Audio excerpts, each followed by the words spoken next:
Okay, tara na! Dahil nga pala akong sinabihan ni ma'am na maglilista, kaya sumunod kayo sa... Tatanin ng bomba na basta tatay din para sa bata eh. Ikaw nga ang siyang hanap-hanap, kay tagal na ko'y nangarap. Lumuluhod, nakikiusap, ako'y mahalin mo, Sinta. Kahihiyan Experience.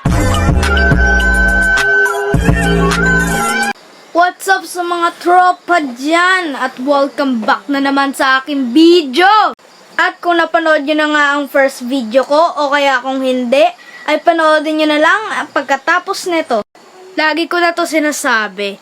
Pindutin nyo yung subscribe button at hit the bell button para ma-notify kayo sa bawat upload kong video. At pindutin nyo yung like button at magiging blue yan. Lahat naman tayo, di ba, nakaranas ng kahihiyan sa ating mga buhay. At kung di naman gusto mo pahiya kita ngayon, madami nanonood dyan, oh. Onti lang naman yung mga nanonood sa'yo, eh. Wala kang ka-view-view, ha. Manahimik ka, video ko to, huwag kang epal. Anyways, meron tayong 3 uri ng kahihiyan. Pang-una, the trader. Paano ko nasabing the trader? Kasi ito yung mga taong karamay mo sa lahat ng bagay. Pero pala sa huli ay ito yung magiging iyong kalaban. Kwento ko na lang yung mga nangyari sa akin nung grade 6 ako, first quarter. Habang naglalakad ako, at syempre kasama ko yung tropa ko, nakikipag-usap at naglalakad papuntang CR.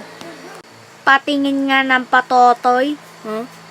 Syempre, tropa yan, pinakita ko. What? Ang liit. Syempre, the trader nga, alam niyo ba kung anong nangyari? Oy, si Juvencio, hindi pa daw tuli. Haha, sabi niya sa akin. Doon sa CR, hahaha. Kayo ba, anong una niyong mararamdaman? Kung ako tatanungin, talagang malulungkot ako kasi pinagkalat niyang pinakatatago kong sekreto. Pero ngayon, hindi na. Yeah. Pang-dalawa naman ay the happy. Paano ko nasabing the happy? Kasi ito yung kahihiyan na pati ikaw matatawa.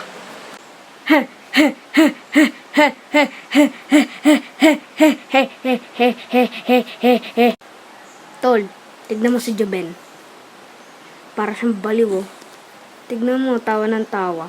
Ewan ko, ba't yan tumatawa eh? Ganyan talaga yan. Bayaan mo. Oo nga. Nangyari siguro to sa grade 6 first quarter ulit. Teka, matanong ko lang. Bakit puro sa grade 6 ang nangyayari? No? Pansin nyo, guys, mga nanonood dyan. Ewan ko, ba't tong animator na to puro grade 6 ang sinasabi niya? Wala ka na dun. Balik tayo. Tuwan-tuwa kami nung tropa namin. Kasi may susundan namin yung president namin kasi maglulugay daw. Excited kami noon, syempre. Bakit kami excited? Kasi ngayon lang namin siya makita maglugay kasi ang itsura niya ay... I love you, baby, if it's quite all. Kaso, sa kasamang palad, ang nangyari ay... Tol, tara buksan natin yung mga pinto. Sige pre, tara buksan natin.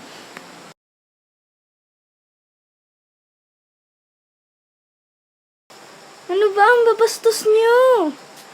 Sorry po, ma'am.